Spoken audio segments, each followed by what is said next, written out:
Halo semuanya, kembali lagi di konten Arya Shit dan kali ini kita akan membahas soal salah satu video gua yang menuai banyak komentar dan selamat datang di Malas Ngedit Podcast, yaitu adalah podcast yang gak akan gua cut karena gua malas ngedit. Itu dia. Jadi, waktu itu gue pernah bikin sebuah video yang gue membahas soal girl band dari ITX Rising. Kalau kalian belum nonton videonya, coba kalian tonton videonya dan kalian balik lagi ke sini untuk kita coba baca beberapa komentarnya karena menurut gue kayaknya gue ada salah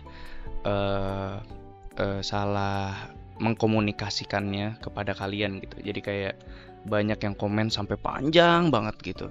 Dan gua rasa gua mau bikin video ini tuh untuk gua bisa menjawab, jadi kalian tahu perspektif gua pun jadi tahu perspektif kalian gitu.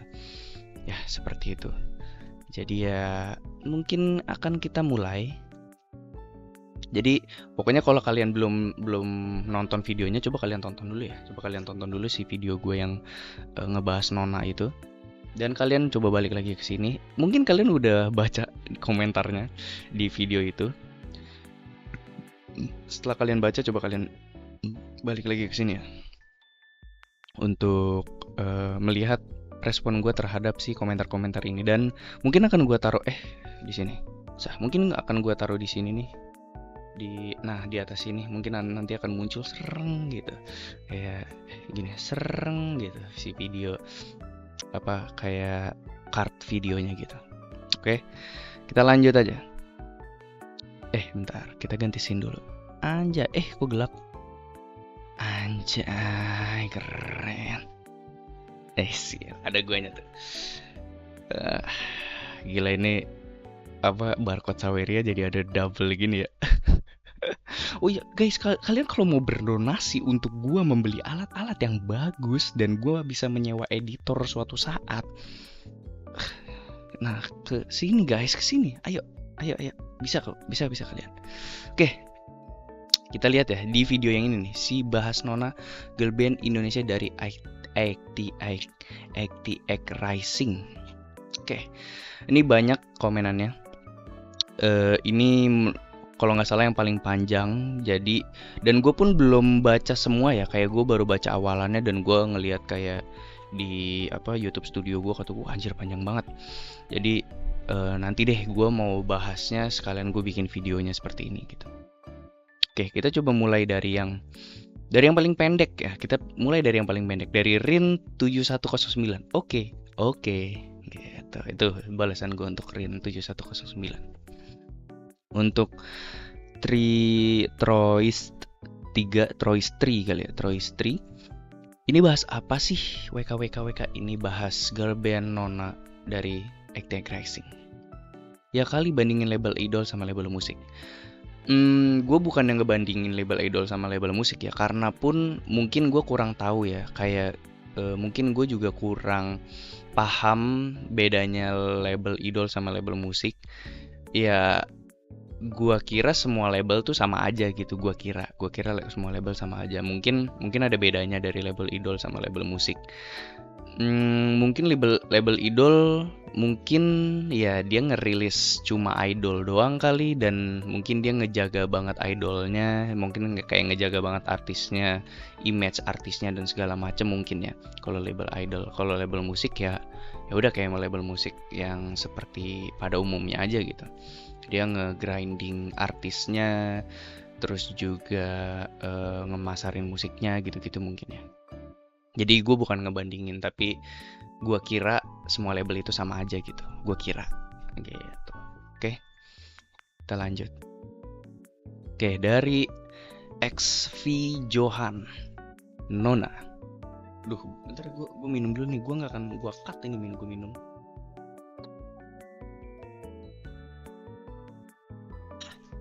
Oke, karena kayaknya kita akan panjang.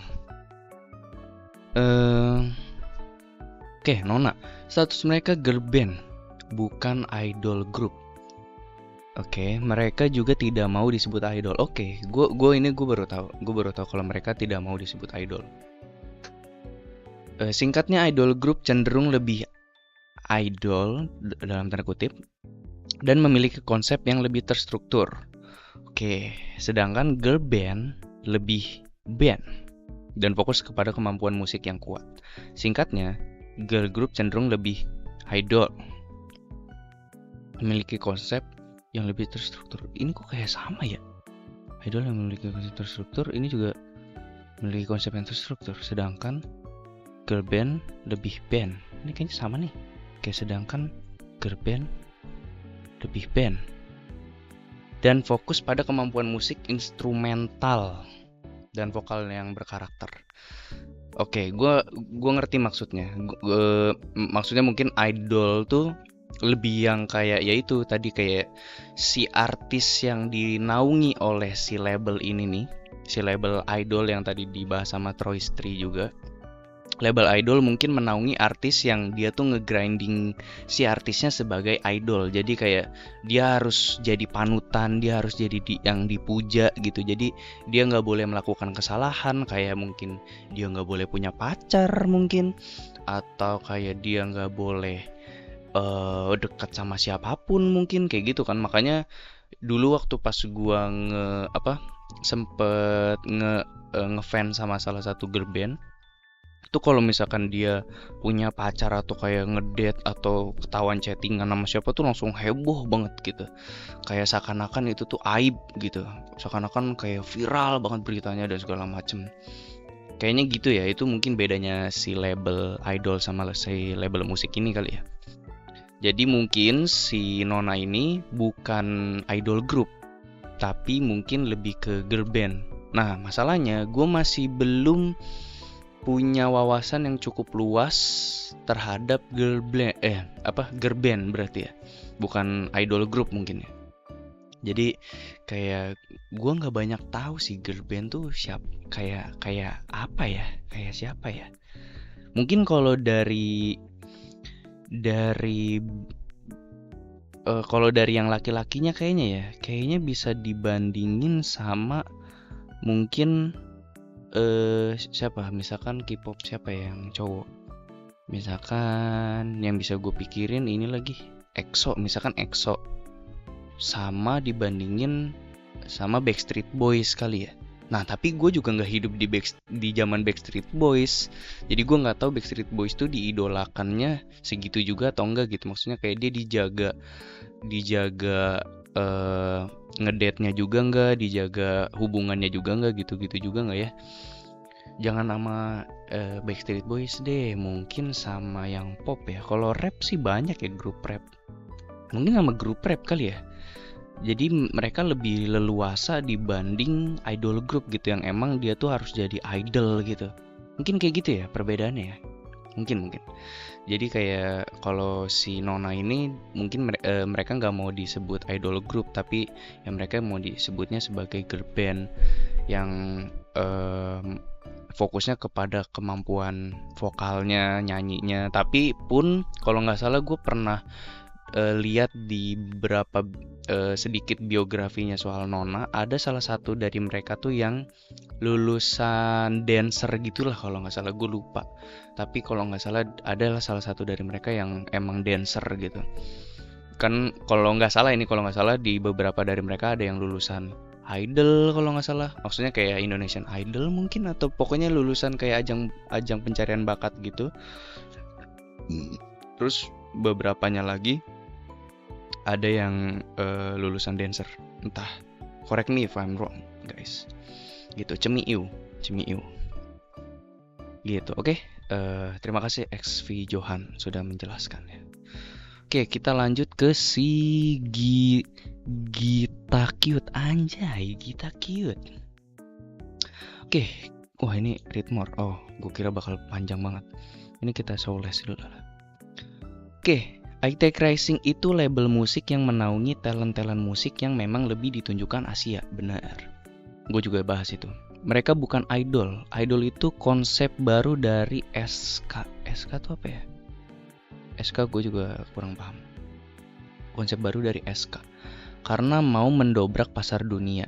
The way I see it, Active Rising itu kayak mengingatkan kembali grup musik girl group atau boy group, gak berarti idol dari tahun 80-an sampai 2000 awalan. Yang namanya boy band atau girl group banyak yang namanya boy band or girl group banyak, dan mereka nggak bilang mereka itu idol. Konsepnya juga beda, dan Nona juga nggak dibuat sesuai dengan format itu. Lebih sama seperti format sebelumnya, gimana girl group aja. Kayak, oh ini ada nih, Spice Girl, Alsen, TLC, Destiny's Child. Gue Spice Girl kayak pernah denger, kok coba kita cari. Spice Girl. Kelihatan gak ya di kalian? Oh, tetap kelihatan. Oh ini, I see. Mungkin ya. Jadi konsepnya bukan kayak girl band K-pop gitu ya. Mungkin kayak emang girl band yang dari US gitu kali ya. Jadi mereka tuh bukan kayak sistemnya bukan pengidolaan kayak di K-pop gitu loh. Tapi ya sistemnya ya udah beberapa cewek ngegabung jadi girl group gitu, maksudnya kayak girl group gitu. Ya mereka pada mungkin bisa nyanyi dan bisa ngedance gitu. Kayak gue di Indo taunya ada salah satu, mungkin ini girl group atau kolektif, namanya Salon R&B. Jadi mereka semua pada bisa nyanyi R&B gitu loh. Mereka semua pada penyanyi R&B terus bikin grup. Mungkin seperti itu ya. Tapi kalau itu kan kolektif ya. Kalau ini tuh bener-bener dalam satu nama. Oke. Gue bisa paham bedanya gitu. Gue bisa paham bedanya. Ya mungkin, nah kalau untuk girl band kayak gini mungkin gue nggak terlalu tahu kayak marketingannya seperti apa ya. Karena pun gue baru tahu gitu. Dan gue pun dari dulu mungkin nggak ngikutin beberapa girl group kali ya. Jadi gue nggak ngikutin beberapa girl band kayak si Spice Girl itu mungkin. Jadinya gue nggak tahu kayak marketingan seperti apa. Makanya kenapa gue bilang kayak kemarin, satu karena gue merasa semua label itu sama. Gue menyangka semua label itu sama. Kedua, makanya ketika si label, ya karena gue menyangka semua label itu sama, ketika label mengeluarkan girl group, gue kira marketingannya bakal seperti girl band gitu yang diidolakan, kayak lu ngejaga banget nggak boleh punya pacar atau apapun itu. Jadinya gue mikirnya seperti itu. Jadi maaf kalau gue salah. Seperti itu guys. Oke. Yang terakhir dari klik. Nah itu. Kita coba baca replyannya dulu ya. Gue baca replyannya dulu karena ini yang paling panjang setahu gue. Kok replyannya nggak ada guys? Mana nih? Coba kita refresh. Halo semuanya. Halo semuanya. Nah, coba kita sip, ada. Setuju banget. Terus kayak ada totally agree. Sean sendiri as CEO of the Active Rising bilang no, not idol. Dan Baila jawab, Sean said we are not idol, we are artists. Oke, kita coba baca ya apa isi dari komenan ini. Karena gue baru baca sedikit kalau nggak salah. Wah panjang. Kita minum lagi ya guys. Jangan lupa untuk meminum air putih. Oke, kita baca. Oke, dari apa yang gue tangkap, bahwa lu khawatir soal profit, merch selling, etc ya kan? Iya, itu yang gue khawatirkan sebenarnya. Karena itu pun yang menjadi alasan waktu itu girl band yang gue idolakan tuh dibubarkan gara-gara itu, katanya. Seperti itu. Hal yang biasa kita dengar di dunia idol, bener ya kan? Dari apa yang gue tangkep hingga saat ini, dari interview Nona di Billboard kemarin hingga first live performance-nya di Head in the Clouds ini, HITC, bahwa mereka tidak diciptakan oleh Active Rising sebagai idol. Oke. Tapi after perform, Nona sempat diinterview singkat oleh Jason. Jason nanya, kalian idol kan? Tapi Nona jawab, apa kami terlihat seperti idol? Kami bukan idol, kami artis. Keren juga jawabannya. Gue belum nonton sih sejujurnya yang interviewnya. Coba mungkin nanti gue akan tonton ya. Dunia idol berbeda dengan dunia artis. Idol banyak banget aturan ketat. Ini yang tadi kita bahas mungkin ya. Idol banyak banget aturan ketat, kayak nggak boleh pacaran lah, dibatasi dalam bersosmed lah, dan lain-lain. Benar. Itu yang gue pikirkan juga. Faktanya, Nona tidak terikat dengan aturan-aturan semacam itu. Seperti yang publik ketahui bahwa Baila dan Esther, ini mungkin salah satu dari mereka ya. Baila dan Esther punya pacar, Baila tatoan dan lain-lain. Oke. Jadi ya itu bisa lebih bebas ya, nggak kayak idol gitu, yang emang lu nggak boleh tatoan, lu nggak boleh punya pacar, sosmed dibatasin gitu-gitu mungkin ya. Ya pada umumnya artis yang bisa lebih bebas mengekspresikan dirinya, benar.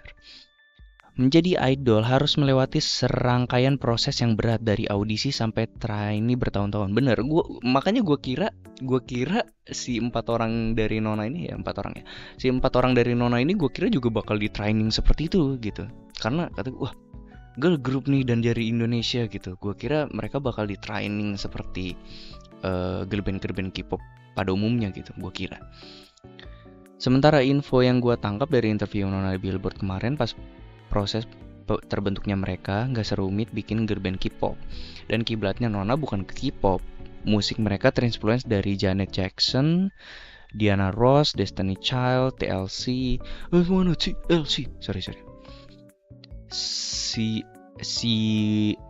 SWV, Flow dan lain-lainnya.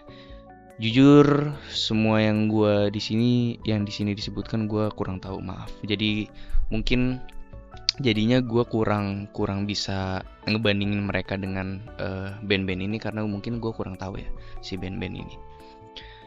Itulah kenapa dari lagu-lagu Nona seperti Shoot, Superstitious, Falling in Love, bahkan 2 lagu yang baru dikenalkan tadi di HTC, Back Off dan Sad Face yang belum dirilis resmi itu nuansanya nostalgia ke era 80-90-an hingga early 2000-an. Kental banget dengan memadukan R&B, funk, retro disco dan sejenisnya.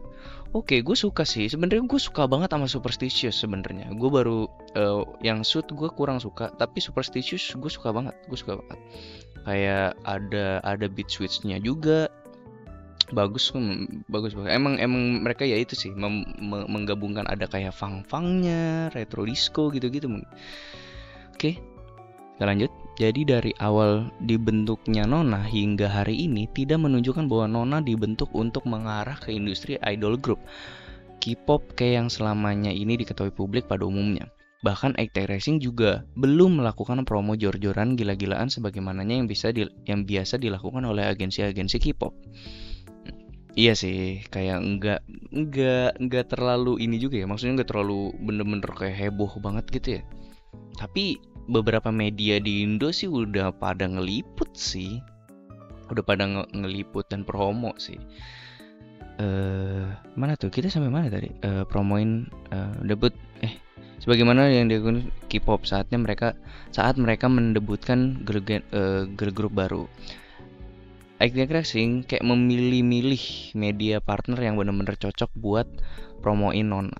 Ya kemarin yang mana Nona belum pernah nongol di media manapun. Tahu-tahu pertama kali nongol langsung diliput sekelas Billboard. Padahal sebelumnya ada beberapa channel K-pop entusias yang coba menghubungi manajemen Nona untuk interview. Oh, ini gue baru tahu nih. Terima kasih untuk infonya. Menghubungi manajemen Nona untuk interview, tapi masih digantung. Kalau gue inget dulu debutnya Momoland, kayak gampang banget, bahkan sekelas channelnya Sanidah Y aja bisa nge-interview mereka. I see. Jadi beberapa media-media yang K-pop antusias sempat ngehubungin ke manajemennya Nona, tapi ternyata masih digantung. Jadi ya mungkin si manajemen Nona milih-milih media mana yang cocok untuk memasarkan Nona. Mungkin itu dia sih. Kalau emang Active Rising nggak mau ngejadiin mereka sebagai idol, mereka juga nggak mau mungkin ngemasarin si Nona ini ke K-pop enthusiasm dulu, tapi lebih ke ya media-media lain dulu sebelum ke K-pop enthusiasm. Takutnya orang-orang udah mikirnya wah ternyata ini girl band kayak K-pop gitu, jadi harapan mereka tuh langsung kayak ke K-pop gitu loh. Ya seperti yang gue yang gue harapkan pas awal gue denger, gue kira bakal kayak ke K-pop bangetan gitu loh, gitu. Makanya kemarin gue bahas soal itu, gitu. Oke, lanjut. Alasan kenapa IT Racing lebih memilih merekrut Nona menurut opini gue ya karena warna musiknya Nona. Nona menawarkan konsep nostalgic tapi fresh. Ini bisa merebut market orang-orang yang udah jenuh sama K-pop. Toh kalau kita dengerin warna musik Nona nggak jauh beda sama lagu-lagu Nicki dan artis acting racing lainnya. Dan kalau lu tadi nanyain Stephanie Putri, yap dia masih di acting racing. Oh iya, gue juga ada nanyain Stephanie Putri. Wah keren juga ini, gue suka di apa dibahas kayak gini, gue suka kayak materi-materi gue apapun yang gue obrolin tuh dibahas dan dijadiin topik gitu. Seru. Yaps, dia masih di acting racing, bahkan lagu Superstitious itu juga ada andilnya dia sebagai Oke, ini gue baru tahu sebagai co-writer song. Dan kalau nonton interview Nona dengan di Billboard, ada Stephanie Putri di sana sedang bekerja menulis lagu baru Nona bareng-bareng sama production crew-nya. Oh, keren juga, keren. Oke. Gue baru tahu karena ya itu gue udah nggak pernah denger lagunya si Stephanie Putri lagi gitu. Gue kira ya Stephanie Putri kemana gitu. Sebenarnya yang lebih gue tanyain Joji kemana aja. Mungkin jangan-jangan dia dibahas juga. Joji, gua please Actek Racing kalau nonton, atau siapapun dari Actek Racing yang nonton, please Joji comeback please. Oke, lanjut. Apakah Nona bakal sukses atau flop ke depannya? Gua rasa Actek Racing emang sangat berani untuk gambling dengan project girl group Nona ini, ya kan? Menurut gue gambling banget, emang kayak riskan banget gitu. Cukup beresiko. Karena balik lagi ke soal selera musik yang ada di industri saat ini. Seperti yang kita ketahui bahwa udah banyak yang jenuh dengan K-pop tapi tetap aja sulit buat mensejajarkan diri dengan mereka atau meruntuhkan dominasi mereka. Walau Nona menawarkan sesuatu yang fresh kayak ini oase di tengah gurun, pase kali. Kayak fresh bak pase di tengah gurun mungkin. Tapi genre musik Nona ini sebenarnya juga agak tricky di selera market sekarang. Oke, jenis musik seperti itu agak susah diterima oleh kuping anak muda sekarang. Hanya anak muda yang punya taste yang bisa nikmatin, plus para milenial yang pengen bernostalgia ke masa muda mereka dulu. Gue belum denger lagunya yang baru, tapi ketika gue denger Superstitious, menurut gue sih lagunya masih cukup pop sih. Cuma ya gue juga masih belum tahu ya kayak market seperti pop yang seperti itu bakal kemakan atau enggak untuk di Indonesia gitu. Cuma menurut gue itu cukup menjual lagunya. Jadi kayak bukan seperti halnya lagu-lagu yang emang eksperimental yang orang yang suka musik aja kadang kayak ini lagu apaan sih gitu. Banyak lagu-lagu yang sangat-sangat tidak bisa dinikmatin oleh beberapa orang gitu. Tapi kalau ini sih menurut gue cukup menjual dan cukup bisa nge-guide beberapa pendengar seharusnya gitu. Seharusnya cukup ngejual sih karena emang enak kok lagunya menurut gue si Superstitious. Tapi gue masih belum tahu lagu-lagu yang lainnya ya. Siapa tahu emang bener-bener balik lagi ke nostalgia zaman itu gitu, zaman 80 atau 90-an gitu. Oke, lanjut. Kalau harapan gue pribadi sih nggak muluk-muluk Nona bisa sejajar dengan nama-nama besar di K-pop. Ya bener, gue juga sebenarnya kalau misalkan mereka emang sampai sebesar itu juga gue bangga banget gitu. Karena memang arah kiblat Nona nggak ke sana, tapi namanya netizen Indo kan pasti ada aja ngebanding-banding mereka nantinya. Bener, itu juga. Gue nggak muluk-muluk juga Nona bisa jadi next Destiny Child atau Fifth. Oh iya, Fifth Harmony kayak pernah denger gue. Fifth Harmony kayaknya dulu gue pernah sempet denger lagunya, tapi gue nggak pernah ngulik artisnya. Seperti yang disebut-sebut oleh beberapa penggemar, Nona bisa sejajar dengan Nicki di global aja udah seneng. Tapi kalau ternyata bisa melampaui itu, wow, angkat topi buat mereka dan Actek Racing. Bener. Gue pun sebenarnya ya itu don't get me wrong gitu. Don't get me wrong. Gue juga berharap Nona tuh bisa bisa sebesar itu juga yang gue bahas juga di video gue berharap Nona tuh bisa sebesar itu juga. Tapi ya itu yang gue pertanyakan di video itu cuma kayak apakah ITK Racing ini sangat-sangat melakukan strategi yang buruk dengan merilis mereka, karena menurut gue bikin girl band tuh yaitu sulit. Ya itu yang udah gue bahas di video itulah. Kalian mungkin udah nonton si video itu gitu. Jadi ya gue ngerti sekarang, gue ngerti. Tapi ya itu, don't get me wrong, gue tetap support dan gue bakal tetap bangga juga kalau misalkan mereka, si Nona ini bisa sampai gede banget nantinya gitu, atau bahkan sampai jadi top 10 lagu di Billboard di US gitu. Wah itu gue salut banget. Kayak dulu zamannya Rich Brian, albumnya jadi nomor 1 di Billboard, sempet jadi nomor 1 di Billboard kalau nggak salah, pas albumnya yang Emin. Itu gue juga bangga banget gitu. Seperti itu. Oke lanjut, ini kita tinggal sedikit lagi ya. Dan soal gimana hubungan ITK Racing dengan industri K-pop, idol group atau girl group dan sebagainya, karena lu kayak ada kekhawatiran bahwa ITK Racing akan menuju ke sana. Sebenarnya hubungan mereka sangat baik dan sangat melengkapi. Beberapa girl group K-pop yang bisa tampil di Coachella juga karena ada andil bantuan dari ITK Racing, benar. Oh iya bener ya, beberapa girl group K-pop. Iya sih, waktu itu siapa ya yang pernah tampil ya? Kalau nggak salah. Gue sempet tahu kayak ada beberapa girl group kayaknya yang tampil di Coachella di bawah sama ITK Racing juga. Oh dulu comebacknya si ini 21 ya. Kalau nggak salah comebacknya si 21 deh di Coachella waktu itu juga kalau nggak salah di bawah ITK Racing deh. Kalau nggak salah ya. Oh iya ini ada deh. Sorry. Gabung di Coachella andil bantuan ITK Racing sering ngajak GG girl group atau boy band K-pop yang udah lewat masa jayanya di Korea untuk dibawa tampil di US kayak ini kan 21, terus G-Dragon dan kawan-kawan pernah juga G-Idol dan kawan-kawan. So sebenarnya ITK Racing itu nggak anti sama K-pop. Gue juga nggak bilang dia anti sama K-pop. Nggak mengotak-ngotakan musik, nggak selalu harus menyajikan rap, hip hop, R&B seperti yang selama ini kita ketahui ya. Itu di ITK Racing juga ada Atara Shigako. Oh iya bener, Atara Shigako gokil juga sih itu. Dari Jepang. Gue tahu Atara Shigako. Gue juga sempet gue kayaknya follow nggak ya Atara Shigako. Pokoknya gue juga denger kok lagu-lagu mereka. Si Atara Shigako itu bagus juga. Atara Shigako. Yang sebenarnya gue aja bingung konsep mereka apaan sebagai girl group. Mereka tuh iya sih, mereka girl group, tapi konsepnya tuh lebih rebel menurut gue, lebih komedik juga gitu.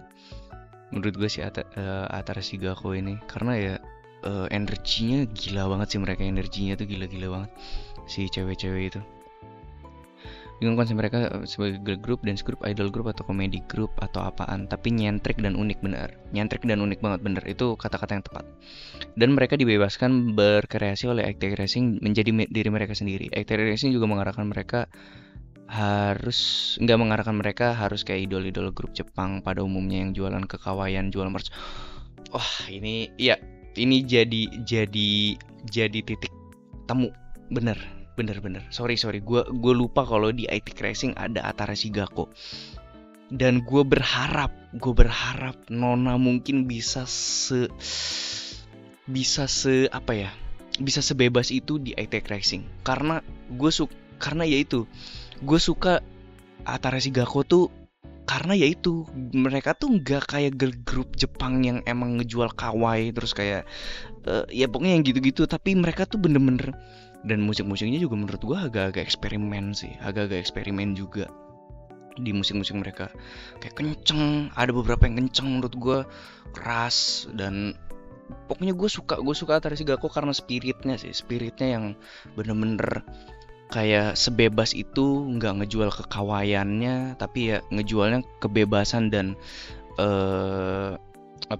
konsepnya yang mereka bawa tuh, mereka pakai seragam selalu gitu. Itu sih oke. Gue berharap Nona bisa sebebas itu ya, please. ITK Racing harus membawa Nona sebebas itu, karena gue suka Atara Shigako karena mereka eksperimennya gila-gilaan dan energi mereka gokil. gitu. Intinya AT Racing cuma wadah bagi para musisi-musisi Asia untuk berkiprah di market US dan global. Soal jadi fenomena atau flop, ya rezeki masing-masing artis mereka, benar. Semua genre, semua konsep, semua talenta diterima oleh AT Racing dan tidak dikotak-kotakan. Dan AT Racing tetaplah AT Racing. Oke, gue setuju. Wah gila, ini udah 30 menit. Tapi gue sangat-sangat setuju apa yang dibicarakan oleh tadi siapa namanya, oleh klik, ya itu. Gue setuju banget sama lu, sangat-sangat setuju. Akhirnya gue dapat kesimpulan juga. Gue lupa kalau di AT Racing tuh ada Atara Shigako. Dan gue pun melihat, iya itu dia. Karena waktu itu gue melupakan Atara Shigako, jadi gue kira dia ngeluarin girl group tuh udah langsung mau ke girl band gitu loh. Tapi ketika gue inget ada Atara Shigako, gue langsung berubah. Mindset gue langsung berubah terhadap AT Racing, kayak oh iya, AT Racing tuh nggak se-idol itu. Atara Shigako aja nggak dibuat untuk idol gitu loh. Mereka girl group yang emang bener-bener bebas aja gitu, bebas berekspresi, dan energi mereka juga keren-keren, dan musik-musik mereka juga eksperimental menurut gue.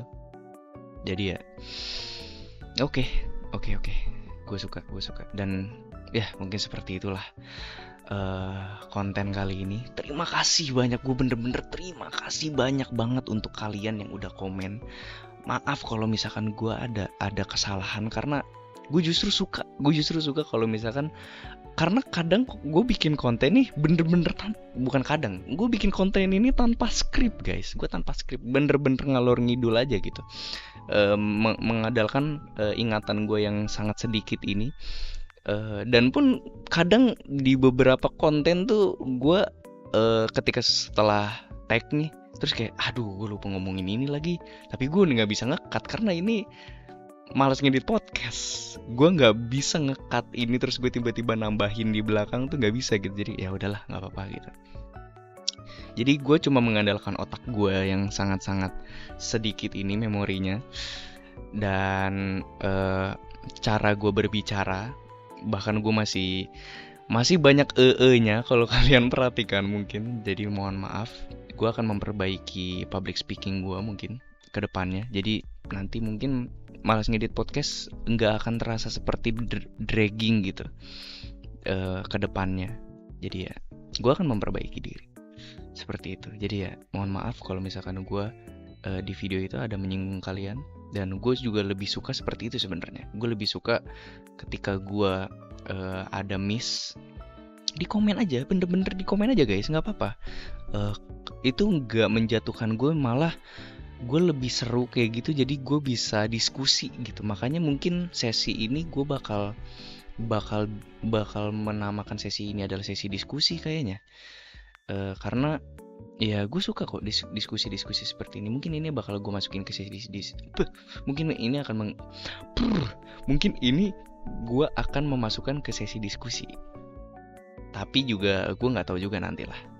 Mungkin kalian bisa lihat di judulnya nanti. Gue ada nambahin sesuatu atau enggak, atau di thumbnailnya.